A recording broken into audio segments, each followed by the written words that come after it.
Hi everybody, again, thanks for watching Economics. This is Ebong Eka. I'm a CPA, personal finance, small business champion, and the author of the new business book, Start Me Up the No Business Plan, where we get you a great blueprint to get started if you want to start your business. But I want to come to talk to you today about tax time. Tax time is literally around the corner. And there are a lot of people out there, a lot of Americans who aren't going to be able to file their tax return on time. But more importantly, you don't have the money to pay if they owe money, right? So I'm going to give you 4 simple tips that you can do and you can use in order to pay your return, and in the event you can't afford to pay, I'm going to give you these tips that you need to do. And these are coming directly from the IRS.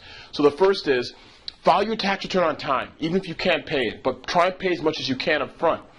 Because there are 2 types of penalties. There's a failure to file penalty, and there's also a penalty for failure to pay. They're 2 separate penalties. One has nothing to do with the other.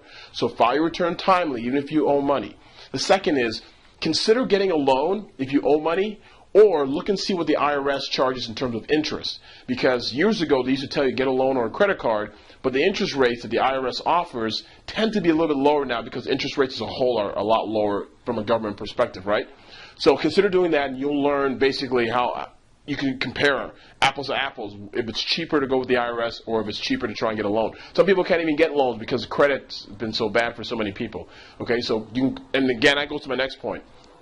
3, use the IRS's online payment agreement tool. Now, the IRS, you go to irs.gov, not .com, irs.gov, they have an online payment agreement tool.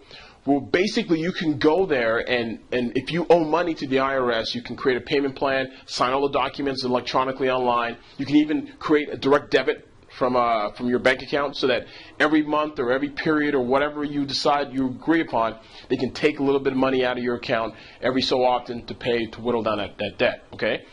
Last but not least, don't ignore the IRS. I don't care what happens. I don't care what anybody tells you. Do not ignore the IRS. Not if they call, they usually will send you a letter. If they send you a letter or a tax bill, don't throw it away, don't ignore it, don't run and hide. You know why? Because they can come and take your stuff.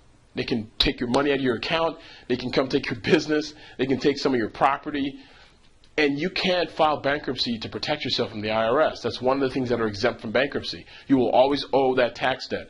So there's no use in running, no use in hiding. We all got to pay taxes, just like we all got to die at some point. The 2 things that are guaranteed. So remember, 4 tips, relatively simple. File as soon as you possibly can. If not, file extension. Pay as much as you can at the beginning. Next, consider whether or not you need to get a loan or a credit card, or if you can use the IRS's online payment tool. And the third, look at the online payment tool that the IRS has, because you can create an installment agreement where you do everything online. You don't have to send anything in the mail. Even before they send you a bill, you can automatically do that and have the IRS take the money directly from your account. And last but not least, don't ignore any correspondence from the IRS. All right? They'll never ask you for your PIN or personal information because they already have it. What they will ask you for is to pay the tax bill. So, again, lastly, we have workshops coming up relatively soon in the next couple of weeks in the Washington, D.C. area. Stay tuned for that. And if you haven't picked up the book, please do me a favor, pick up the Start Me Up the No Business Plan. It's Amazon bestseller a few times, Kindle as well, doing really, really well. And I want you to get a copy of this so you can start your business and attack your dreams and take control of your financial economy as well as your environment. So as always, chances aren't given, chances are taken. So be bold and go get it.